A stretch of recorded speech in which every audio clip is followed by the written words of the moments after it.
Quand on pense à un cardiologue, on a souvent cette image, un peu comme un artisan, seul face au cœur, cette machine incroyable. Eh bien, cette image d'Épinal est en train de voler en éclats.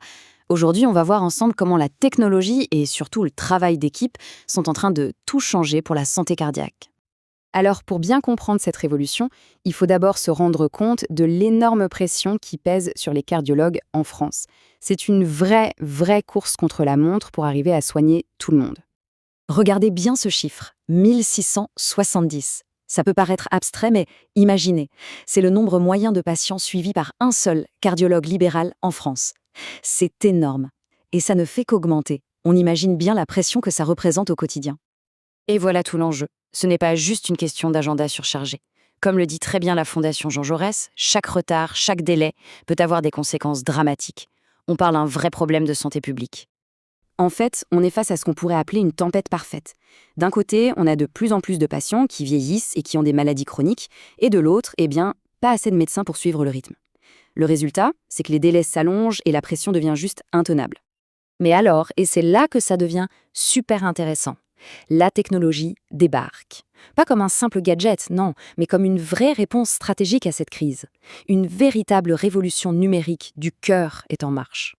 Premier outil clé de cette révolution, la télésurveillance. L'idée est assez simple, mais géniale. La maison du patient devient une sorte d'extension du cabinet du médecin. Avec des objets connectés, l'équipe soignante garde un œil sur les constantes vitales et peut réagir avant même qu'il y ait une crise. On n'est plus dans la réaction, on est dans l'anticipation. Deuxième outil majeur, la téléexpertise. Là, le but, c'est d'optimiser le temps du spécialiste, qui est une ressource de plus en plus rare.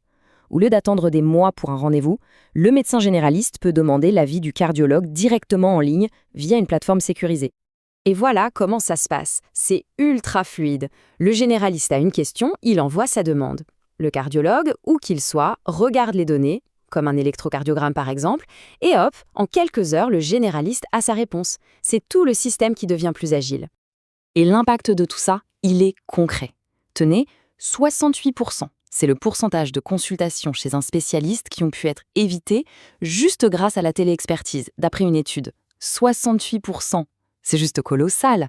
Pensez à tout ce temps médical qui peut être réalloué aux cas vraiment complexes.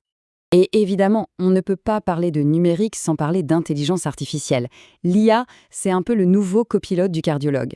Elle l'aide à analyser les images du cœur avec une précision folle, à repérer des choses que l'œil humain pourrait manquer, et donc à mieux anticiper les risques. Bon, maintenant, passons à l'autre facette de cette révolution. Parce que la technologie, c'est super, mais ça ne fait pas tout. L'humain, et surtout l'organisation des équipes, c'est tout aussi crucial. Cette citation du docteur Marc Villasec, elle dit tout. Pendant longtemps, on a innové avec des médicaments. Mais aujourd'hui, le vrai blocage, c'est notre organisation. La prochaine grande avancée, elle ne sera pas dans une pilule, mais dans la façon dont on travaille ensemble. On passe donc du cardiologue homme-orchestre qui fait tout seul au cardiologue chef d'orchestre. Il délègue, il s'appuie sur son équipe, sur des infirmiers spécialisés, sur des assistants médicaux qui vont gérer le suivi, les tâches plus routinières. Ça lui libère un temps précieux pour se concentrer là où il est irremplaçable. Et le bénéfice, il est là. C'est simple, c'est logique. On met l'expert là où il y a le plus besoin de son expertise. Le temps du cardiologue est enfin utilisé pour les cas les plus graves, là où son analyse peut vraiment tout changer. L'efficacité de tout le système est démultipliée.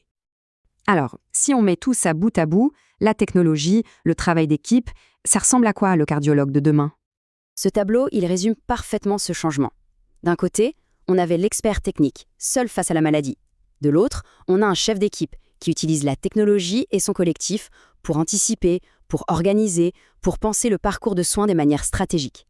Au final, les deux piliers de cette transformation, la tech et l'équipe, sont totalement liés.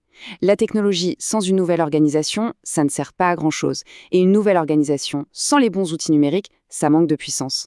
C'est vraiment la fusion des deux qui crée ce nouveau modèle. Et donc, on termine avec cette question qui est assez fascinante. Est-ce qu'en donnant aux médecins des outils plus performants et en les laissant se concentrer sur l'essentiel, on n'est pas en train de créer une médecine plus humaine ? Une cardiologie où la machine s'occupe de la routine pour que l'humain puisse se consacrer entièrement aux soins. C'est peut-être ça, le vrai futur de la médecine.